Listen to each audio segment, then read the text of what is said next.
이번 시간에는 제약 바이오를 한눈에 이해하는 바이오 지도에 대해서 말씀드리겠습니다. 제가 중앙일보 머니랩의 키워드로 이해하는 바이오 트렌드 12개 분야를 소개하는 연재를 완료를 했습니다. 바이오 공부에 있어서 빼놓으면 안 되는 핵심 키워드와 또 글로벌 트렌드, 그리고 각 기업들의 연구개발 동향을 정리해 놓았습니다. 그래서 여러분들이 바이오 공부하시는데 참조하시면 도움이 될 것이다, 이렇게 생각을 하고요. 바이오 투자자라면 반드시 알아두어야 할 제약 바이오 산업 전체 모습, 즉 바이오 지도를 지금부터 머릿속에 그려보겠습니다. 최근 의약품의 중심 무게는 합성의약품으로부터 바이오의약품으로 이동을 하고 있습니다. 가장 큰 개념들을 보면 항체치료제, 핵산치료제, 면역세포치료제, 줄기세포치료제, 빅파마, 이렇게 나눠볼 수 있습니다. 이런 중심이 되는 그런 개념들은 우리가 지도 속에서 살펴보면 각 거점되는 도시의 역할을 한다라고 머릿속에 그리시면 편하실 것 같습니다. 기술들에 대해서 하나하나 살펴보면 먼저 항체 치료제에 대해서 말씀드리겠습니다. 항원을 타겟팅합니다. 항원이라는 것은 우리 몸을 공격하는, 예를 들어서 바이러스라든가 아니면 암 같은 물질을 말하는데요. 이 항원에 결합해서 무력화시키는 그런 역할을 하는 게 항체입니다. 그리고 결합 부위는 한 개를 가지고 있고요. 이 결합 부위를 두 개를 가지고 있는 물질을 이중항체다라고 얘기를 합니다. 예를 들어서 ABL 바이오 같은 경우가 그렇죠. 그 다음에 항체에다가 약물을 결합한 그런 ADC가 이런 항체의 한 부류로 속하고요. 또 한 가지는 단백질 분해제가 들어갑니다. 오름 테라퓨틱스가 기술을 이번에 수출을 했죠. 이런 치료제들이 이제 신약으로 개발이 되고 또 특허가 만료되면은 바이오 시밀러로 나옵니다. 이러한 모든 치료제들, 신약이라든가 신약 항체 치료제 아니면 바이오 시밀러, 모든 항체 치료제들을 생산만 해주는 그런 회사들을 CMO다, 이렇게 얘기를 할 수 있고요. 삼성 바이오로직스가 대표적입니다. 핵산 치료제로 넘어가 보겠습니다. 유전자 발현을 활성화하거나 억제하는 기능으로 질병을 치료하는 그런 치료제입니다. 우리 몸속에 없는 그런 단백질, 발현이 잘 안 되는 단백질을 만들어주기 위해서 필요한 유전자를 우리 세포 안으로 넣어주게 됩니다. 그러면은 유전자가 발현하면서 단백질을 만들게 되죠. 필요한 유전자를 넣어주는 그런 치료제를 유전자 치료제, 그 다음에 유전자 편집 치료제는 특정 유전자를 타겟팅해서 자르거나 아니면은 유전자 염기 서열 한 개 아니면 몇 개의 유전자 서열을 바꿔주는 유전자 편집기까지도 모두 포함해서 유전자 편집 치료제다, 이렇게 말씀을 드릴 수 있습니다. 메신저 RNA, 우리 그 코로나 백신을 맞을 때 메신저 RNA로 맞았죠. 그러면 이 메신저 RNA가 우리 몸속에 들어와서 단백질로 바뀝니다.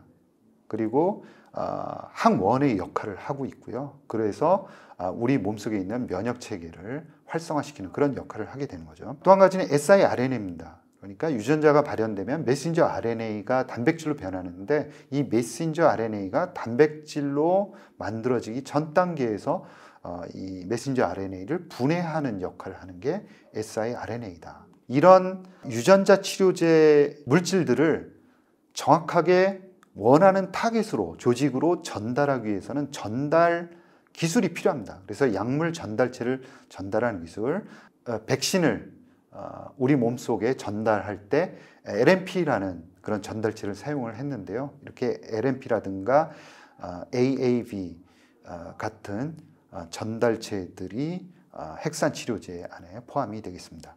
다음으로는 면역세포 치료제입니다. 이 면역세포 치료제는 주로 T세포 치료제와 NK세포 치료제, 이렇게 두 개로 나눠볼 수 있는데요.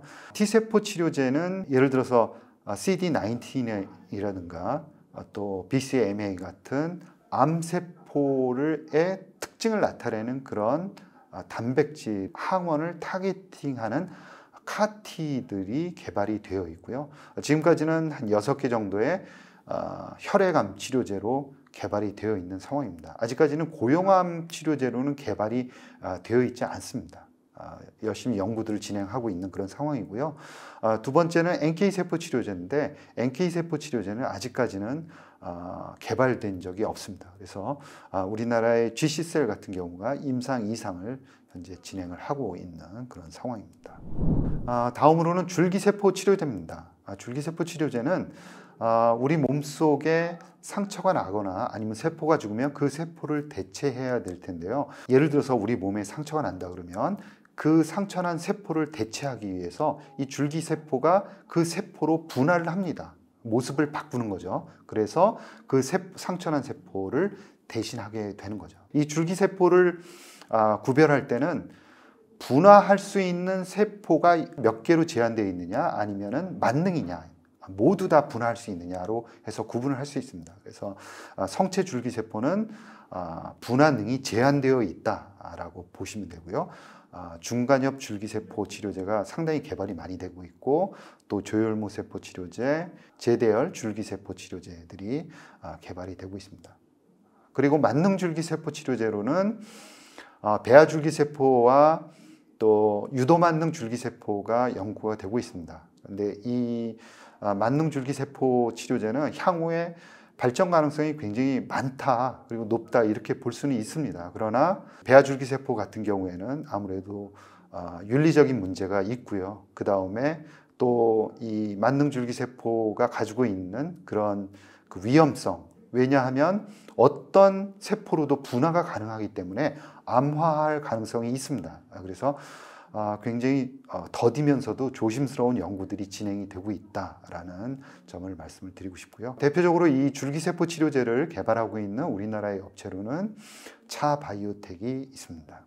다음으로는 화학의약품인 저분자 화합물 치료제가 있는데요. 기존에 그 전통적으로 제약시장의 큰 축을 차지해 오면서 꾸준히 성장을 유지해 오고 있고요. 최근에는 이 합성의약품과 또 항체의약품, 또 면역치료제 이런 치료제들이 다양하게 병용해서 환자를 치료하는 그런 모습들을 우리가 볼 수 있습니다. 이 외에도 마이크로바이옴, 오가노이드, 그 다음에 메디컬, 에스테틱 같은 그런 분야들이 제약 바이오의 한 분야들을 차지하고 있습니다.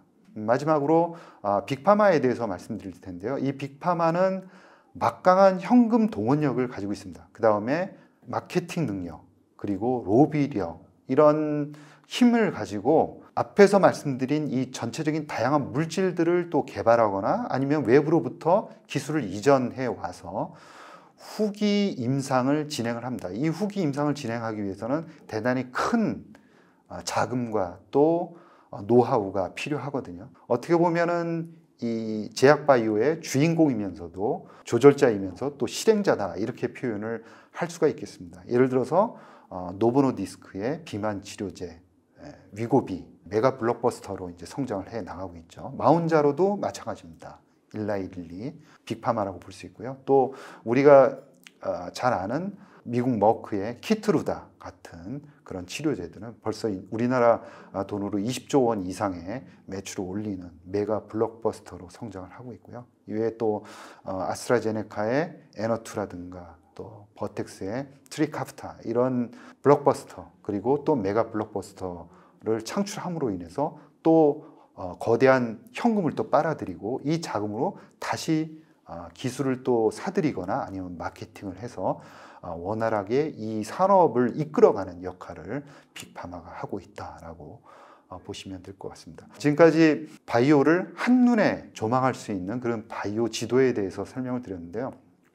어떻게 보면 너무 복잡하다 이렇게 생각하실 수 있는데 먼저 5가지 뼈대만 외우시면 좋을 것 같습니다. 그래서 항체 치료제, 또 핵산 치료제, 면역세포 치료제, 줄기세포 치료제, 그리고 기존 전통적인 화학의약품, 그리고 이 모든 의약품들을 개발해서 상업화하는 빅파마를 기본적인 뼈대로 삼으시고 그 다음에 이 뼈대 위에 세부적인 기업들이라든가 기술들을 첨부를 하시면 공부하실 때 굉장히 편하지 않을까 이렇게 생각을 합니다.